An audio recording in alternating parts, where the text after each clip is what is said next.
Shri Kevin Peter, ക്രിസ്തീയ സഭകളുടെ നിലപാട് ഈ കാര്യത്തിൽ എങ്ങനെയാണ് ജുഡീഷ്യൽ കമ്മീഷനുമായി ബന്ധപ്പെട്ട്? കാരണം നമുക്കറിയാം, ആദ്യം മുഖ്യമന്ത്രി ചർച്ചയ്ക്ക് ക്ഷണിച്ചപ്പോൾ വലിയ ശുഭാപ്തി വിശ്വാസം പ്രകടിപ്പിച്ചിരുന്നു.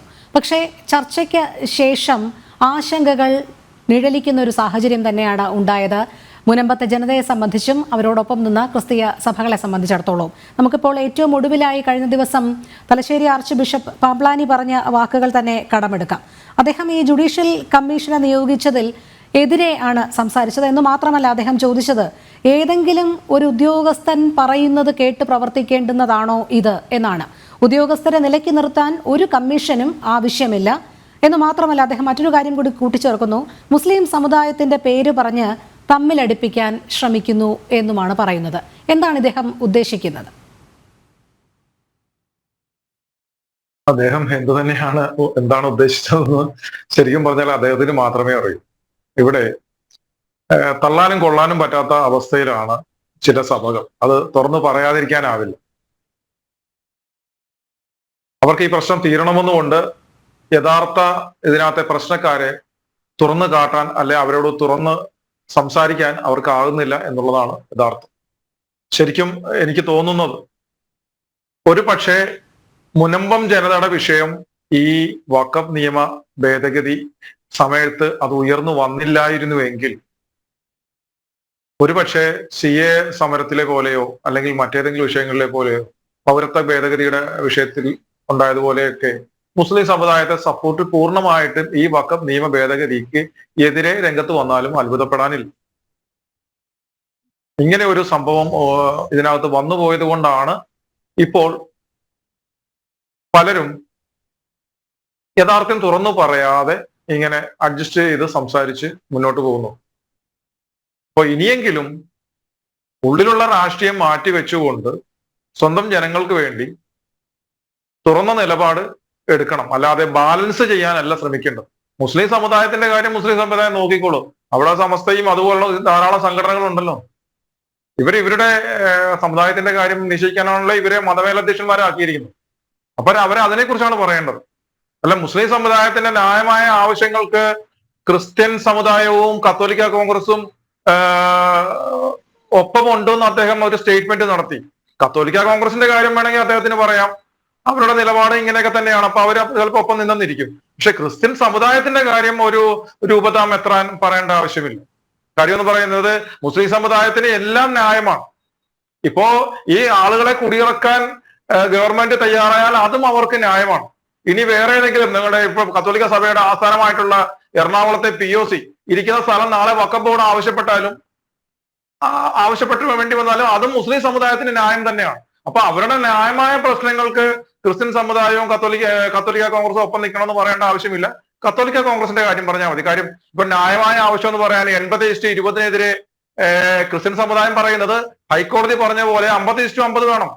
ഇവിടെ ന്യൂനപക്ഷത്തിലെ യഥാർത്ഥ ന്യൂനപക്ഷം എന്ന് പറയുന്നത് ക്രിസ്ത്യാനികളാണ്, അല്ല മുസ്ലിം സമുദായമല്ല. 33% മുസ്ലിം സമുദായമല്ല ഇവിടെ ന്യൂനപക്ഷം. യഥാർത്ഥ ന്യൂനപക്ഷം എന്ന് പറഞ്ഞാൽ ക്രിസ്ത്യാനികളാണ്.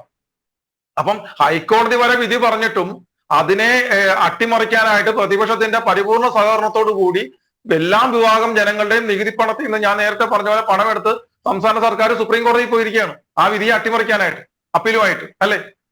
അപ്പൊ അതും മുസ്ലിം സമുദായത്തിന് ന്യായമാണ്. അപ്പം ഇപ്പൊ അഭിവന്റെ പാംപ്ലാനി പിതാവ് പറഞ്ഞത് മുസ്ലിം സമുദായത്തിന്റെ ന്യായമായ ആവശ്യങ്ങൾക്കൊപ്പം ക്രിസ്ത്യാനികൾ നിൽക്കും. അല്ലല്ല, ക്രിസ്ത്യാനികളുടെ വിഷയത്തിൽ നിന്നാൽ മതി. ഞങ്ങളുടെ പറയുന്ന ന്യായമായ ആവശ്യങ്ങളൊക്കെ തന്നെയാണല്ലോ സംവരണ വിഷയം, EW വിഷയമുണ്ട്, അല്ലാതെ മറ്റ് ആരാധനകൾ ഉണ്ടാക്കുന്ന പ്രശ്നങ്ങളുടെ വിഷയങ്ങളുണ്ട്, മറ്റു ചില വിഷയങ്ങളുണ്ട്, വിശ്വാസത്തെയും സംസ്കാരത്തെയും കടന്നാക്രമിക്കുന്ന വിഷയങ്ങളുണ്ട്. അപ്പൊ ഈ വിഷയങ്ങളൊക്കെ ക്രിസ്ത്യാനികളുടെ നിലപാടാണ്. അപ്പൊ അതെല്ലാം മുസ്ലിം സമുദായത്തിന്റെ ന്യായമായ ആവശ്യങ്ങൾക്കൊപ്പം നിൽക്കണമെന്ന് പറയുന്നതിന് ഒരു തരത്തിലും അംഗീകരിക്കാൻ പറ്റില്ല. പിന്നെ ഈ ഒരു വിഷയം എന്ന് പറയുന്നത് ആദ്യമേ തന്നെ ചില അഡ്ജസ്റ്റ്മെന്റുകൾ നടന്നുകൊണ്ടെന്നുള്ളത് ചിലരുടെ വാക്കുകളിൽ നിന്നും ഇതിന്റെ ആദ്യഘട്ടത്തിൽ തന്നെ കമ്മീഷനെ വെക്കണമെന്നൊക്കെ പുറത്തു വന്നിരുന്നു. അതുകൊണ്ട് തന്നെ ഇതെല്ലാവരും കൂടെ എടുത്ത തീരുമാനമാണെന്നുള്ളത് കാലം തെളിയിക്കേണ്ടതാണ്. അപ്പൊ അതുകൊണ്ട് തന്നെ ഇപ്പം ശരിക്കും പറഞ്ഞാൽ എല്ലാവരുടെയും ഒരു കണക്കുകൂട്ടലിനെ തെറ്റിച്ചുകൊണ്ടാണ് ഇപ്പോൾ ഈ നിയമ ഭേദഗതി ബിൽ ലോക്സഭയിൽ അവതരിപ്പിക്കുന്നത്, മാറ്റിവെച്ചിരിക്കുന്നത്. എല്ലാവരും പ്രതീക്ഷിച്ചിരുന്നത് അവതരിപ്പിക്കും, ഇത് നടപ്പിലാവും, മുനമ്പം ജനതയുടെ വിഷയത്തിന് ശാശ്വതമായ ഒരു പരിഹാരം ഉണ്ടാവും, അതോടുകൂടി എല്ലാവർക്കും കൈ കഴുകി രക്ഷപ്പെടാമെന്നാണ് കരുതിയിരുന്നത്. പക്ഷെ എല്ലാവരുടെയും കണക്കൂട്ടൽ തെറ്റി എന്നുള്ളതാണ് ഇനിയാണ് പലരുടെയും ഭാഗത്തു നിന്നുള്ള യഥാർത്ഥ വിവരങ്ങൾ പുറത്തു വരാൻ പോകുന്നത്. ഇനിയാണ് യഥാർത്ഥ നിലപാട് പലതും വെളിച്ചത്ത് വരാൻ പോകുന്നത്. അല്ലെ വെളിച്ചത്ത് വരണം. ഇനി നിലപാട് മാറ്റി പറഞ്ഞുകൊണ്ട് രണ്ട് വള്ളത്തിലും കാല് ചവിട്ടുന്ന എഴുതി ബാലൻസ് ചെയ്തൊന്നും മുന്നോട്ട് പോകാൻ പറ്റില്ല. ഏതെങ്കിലും ഒരു ഉറച്ച നിലപാട് എടുത്തേ പറ്റൂ. നമുക്കറിയാം ഈ മൂന്ന് മാസം കൊണ്ടൊന്നും ഈ കമ്മീഷന്റെ അന്വേഷണം ഒന്നും തീരാൻ പോകുന്നില്ല. അത് ഇനിയും നീണ്ടുപോകും. ഇനി കണ്ടെത്തിയാൽ തന്നെ മുനമ്പം ജനതയ്ക്ക് ഇതാകുന്ന ഒരു നിലപാട് ആ കണ്ടെത്തന്മേൽ സംസ്ഥാന സർക്കാരിന്റെ ഭാഗത്തുനിന്ന് ഉണ്ടാവുന്നില്ല. പ്രതിപക്ഷം പോലും ഇതില് ഭരണപക്ഷത്തിന്റെ നിലപാടിനെ പരിപൂർണമായി സപ്പോർട്ട് ചെയ്തുകൊണ്ടിരിക്കുകയാണ്. ഇപ്പൊ തന്നെ നേരത്തെ പറഞ്ഞല്ലോ, ലോക്സഭയിൽ ഇത്രയും വിധിയും വിഷയം ഇവിടെ കേരളത്തിൽ കത്തി നിൽക്കുമ്പോൾ അവിടുത്തെ ഹൈബീഡൻ ഉൾപ്പെടെ, ഹൈബീഡൻ എന്താണ് പറഞ്ഞത്, അദ്ദേഹത്തിന് ഈ ലോക്സഭയിൽ എഴുന്നേറ്റ് നിന്നിട്ട് അദ്ദേഹം മണിപ്പൂരിലെ വിഷയം ചർച്ച ചെയ്യണമെന്നാണ് ആവശ്യപ്പെട്ടത്. ഒന്ന് ആലോചിക്കുക, എന്തെങ്കിലും ഉളുപ്പുണ്ടോ ആ മനുഷ്യന്? ഈ ഇവിടെ എറണാകുളം വഞ്ചി സ്ക്വയറിൽ ഒരു മീറ്റിംഗ് നടത്തി. അവിടുത്തെ പാവപ്പെട്ട മത്സ്യത്തൊഴിലാളികളെല്ലാം ഉയർത്ത് കുളിച്ചിട്ട് പ്രൈവറ്റ് ബസ്സിലും കാൽനടയായിട്ടൊക്കെ വന്ന് എറണാകുളം വഞ്ചി സ്ക്വയറിൽ വന്ന സമ്മേളനത്തിൽ അവിടെ വന്നു നിന്ന് അത് പ്രഖ്യാപന സമ്മേളനം പോലെയായിരുന്നു. അവിടുത്തെ അവകാശ പ്രഖ്യാപന സമ്മേളനമായിരുന്നു. സത്യത്തിൽ അത് ഹൈബീഡന്റെ രാഷ്ട്രീയ വിശദീകരണ യോഗമായി മാറി. ഏതൊരു മീറ്റിംഗിൽ വിളിച്ചാലും അദ്ദേഹത്തിന്റെ പ്രസംഗം കഴിഞ്ഞാൽ ഉടനെ തിരക്ക് പറഞ്ഞ് പോകുന്ന അദ്ദേഹം അവസാനം വരെ തുടർന്നു. കാര്യം ഒരു സൈക്കോളജിക്കൽ മൂവ്മെന്റ് ആയിരുന്നു. കാര്യം തന്റെ പ്രസൻസിൽ ആരും തനിക്കെതിരെ ഒന്നും പറയത്തില്ല എന്നുള്ള ഒരു വിശ്വാസം കാരണം അദ്ദേഹവും ഭാര്യയും മീറ്റിംഗ് അവസാനിപ്പിച്ച് മൈക്കും ആംപ്ലിഫയറൊക്കെ ഓഫ് ചെയ്യുന്നവരെ അവിടെ തന്നെ ഇരിക്കുകയായിരുന്നു. കാര്യം അവിടെ വന്നു നിന്ന് ഞാൻ നിങ്ങളോടൊപ്പമാണ് എന്ന് പറഞ്ഞുകൊണ്ട് ആ പാവപ്പെട്ട മത്സ്യത്തൊഴിലാളികളുടെ കൈയടിച്ച് മേടിച്ച ഹൈബീഡന് ഇതേ ദിവസം വരെ ഒരു വാക്ക് പിന്നീട് മുനമ്പം ജനതയ്ക്ക് വേണ്ടി മിണ്ടിയിട്ടില്ല. ആ പാവങ്ങൾ ആ പള്ളിയുടെ മുറ്റത്ത് 10-40 ദിവസങ്ങളായി നിരാഹാര സത്യാഗ്രഹം നടക്കുന്നു. ആ സമരപ്പന്തൽ ആ ലോക്സഭാ മണ്ഡലത്തിലെ MP എന്ന നിലയിൽ ആ സമരപ്പന്തൽ ഒന്ന് സന്ദർശിക്കാൻ അദ്ദേഹം തയ്യാറായിട്ടില്ല. ഇപ്പൊ അദ്ദേഹം മണിപ്പൂരിലെ പ്രശ്നത്തിന് വേണ്ടി ലോക്സഭ അല്പം ഉളുപ്പുണ്ടോ ഈ മനുഷ്യനൊക്കെ? അതെ, അതാണ് ശ്രീ കെവിൻ പീറ്റർ, എന്തിനാണ് ഈ ഇരട്ടത്താപ്പ് എന്നുള്ളത്. അതായത് മുനമ്പത്തെ ജനത ഏറ്റവും അധികം ദുഃഖിച്ചതും ഈ കാര്യത്തിലായിരുന്നു. തങ്ങളുടെ ജനപ്രതിനിധികൾ 2 പേരുണ്ട് അവിടെ, എന്നിട്ടും നിയമസഭയിൽ വഖഫ് ബില്ലിന് ഭേദഗതിക്കെതിരെ ഉള്ള പ്രമേയം പാസാക്കി. തങ്ങൾക്ക് വേണ്ടി ഒന്ന് കൈ ഉയർത്തി സംസാരിക്കാൻ ഒരാൾ പോലും ഉണ്ടായില്ല എന്നുള്ള ദുഃഖം. ഇവർ താങ്കൾ തന്നെ നേരത്തെ പറഞ്ഞതുപോലെ ഇവർ എന്തിനാണ് ഈ ബാലൻസിങ് നടത്തുന്നത്?